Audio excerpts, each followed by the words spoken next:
Hello everybody, welcome to Monday Morning Must-Knows. My name is Merlin Rothfeld, and normally I talk about 3 or 4 different things for the upcoming trading week. This week, I tried to count them on all my fingers. I don't have enough hands or fingers to calculate all the announcements that are coming out this week. It's like 14 or 15 things to discuss. So let's start right now, dive into it with the earnings calendar with 263 companies reporting this week. We start things off on Monday with Oracle, followed up on Tuesday by BHP and Johnson Controls. Wednesday, we've got Adobe. Thursday, you've got Costco and Lennar. And on Friday, we have Darden Restaurants and Winnebago.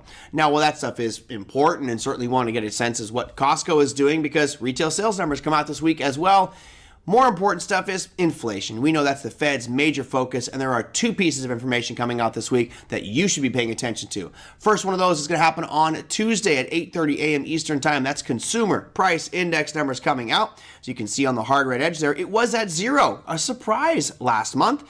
No inflation at all. Well, expectations are we're going to be right there as well with no change, staying at 0. That would make the markets pretty darn happy. But wait, we have the producer price index coming the next day at 8:30 a.m. Eastern Time. The previous reading on that was -5, a contraction, no inflation, in fact, deflation of prices. But the expectations are we're going to come out at a positive 0.1 for producer price index, meaning inflation slightly increasing for PPI. Now, nobody is looking at inflation more closely than this man. That is Jerome Powell. Of course, the FOMC is coming out with an announcement that is widely anticipated. World is watching us. So what will those numbers be? Well, let's take a look at the expectations. Of course, on Wednesday at 2 p.m., that's when Jerome Powell will be speaking and give the announcement of here is what the rates are. Expectations, drum roll please. We're going to stay right where we're at 5.5%. Now, most eyes will be focused on this one, the press conference, which happens 30 minutes after that announcement, but it will make for a very volatile day for Wednesday's trading, particularly that press conference where Jerome Powell will be speaking about the economy, fielding reporters' questions. I, for one, fingers crossed, hope that Jerome Powell slips up and says something that causes a nice volatile shock to the market and creates some trading opportunities. Now, you think the U.S. isn't important. Well, it is. It's significant. But there are 3 other central banks reporting. Get that. 3 other. We have 4 in 1 week. Inconceivable. That's one of my favorite movie lines. We'll start things off going across the pond and looking at the Swiss National Bank. With their rate announcement, right now expectations are 1.75%. That will be Thursday at 3:30 a.m. Eastern Time.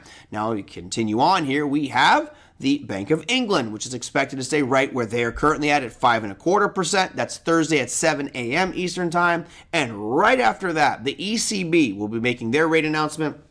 That's going to happen Thursday at 5:15 a.m. Eastern Time. Of course, they are expecting to stay right at 4.5% where they're currently at. So as you can see, a trifecta, a lot of announcements happening across the pond. So central bank frenzy this week. But wait, wipe your brow. I'm not done yet. We have more things to talk about.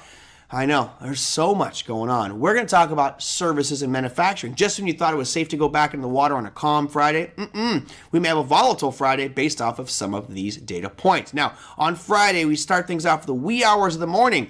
At 3:15 a.m., France reports their numbers. 3:30, you have Germany. 4 a.m., you have the EU. At 4:30 a.m., you have England. And then I can catch my breath and bring it back home. The United States reporting their services and manufacturing numbers at 9:45 Eastern Time. Now, I want you to be prepared for this week. It's a wild one. Tuesday, CPI. Wednesday, PPI. Then Wednesday, FOMC announcement. Thursday, you've got the ECB, the Swiss National Bank, and the Bank of England. And then all of a sudden, Friday, all this. There is it. And by the way, there is also a retail sales numbers coming out, which I didn't even put in here because I just don't have time. I'm out of breath. Be careful, my friends. That is your Monday morning must-knows. We will see you